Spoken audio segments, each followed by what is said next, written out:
Arthur loves working on the island of Sodor. He is new to the railway and is still learning his way around. One morning, he discovered the fishing village. The sun made the water sparkle, and the seagulls called across the harbor. This was Arthur's favorite place. That evening, Sir Topham Hatt came to the sheds. "There's going to be a new line to the fishing village. I have to decide which engine shall run it." He paused impressively. Thomas and Percy looked away. They had enough work to do. Arthur hoped he would be chosen. "Thomas, you will work on the new line." "Yes, sir," said Thomas, but he really didn't like the smell of fish. Arthur was disappointed. Sir Topham Hatt sent him to haul coal to the steelworks. That evening, Thomas was at the washdown when Arthur puffed in. "Do I smell a fishy engine?" he teased. "Yes," huffed Thomas. "Silly fish, smelly new line." Arthur wished he could go to the fishing village instead of the steelworks. He'd be much happier than Thomas. The next morning, Thomas was still grumpy. The fishermen had caught lots of fish. "Hurry up," said Thomas. "I'm a busy engine." "And a fussy one, too," said the fisherman. "Just enjoy the fresh, salty smell of the fish." "P.U.," puffed Thomas. Thomas steamed as fast as he could along the line. But there was trouble ahead. Some faulty points sent his freight cars one way and Thomas onto the old pier rail. Whoa!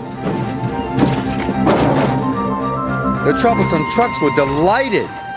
"He's falling in the water." Luckily, Thomas wasn't hurt, and the fish freight car stayed on the tracks. When Sir Topham Hatt heard the news, he checked his timetable.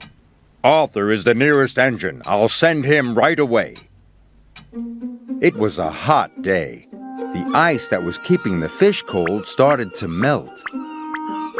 "I hope someone comes quickly," moaned Thomas. "That fish will spoil soon." Arthur was surprised to see Thomas in the tidal pool. "Are you all right, Thomas?" "No, but I'll be much better when you take these fish away." "The breakdown van will be here soon," called Arthur's driver. Arthur knew he had to hurry. He raced along the line to the docks and arrived there just in time. Later, Arthur went to see Thomas at the fitter's yard. "Thank you for helping me," said Thomas. "Thank you," said Arthur. "I wish I had the fishing village line all the time." "Well, please tell Sir Topham Hatt, because I don't like fish." That evening, Sir Topham Hatt came to the sheds. "I need an engine to go to the fishing village while Thomas is being repaired," he said. "Any volunteers?" "Me," Arthur blurted out. "And please, sir, may I run on that line all the time? Thomas doesn't like fish, but I do." "Then the line is yours," said Sir Topham Hatt. Arthur was delighted. The next morning, he puffed into the fishing village right on time. The smell of fish was everywhere, but he was sure he had the most beautiful line on the island of Sodor.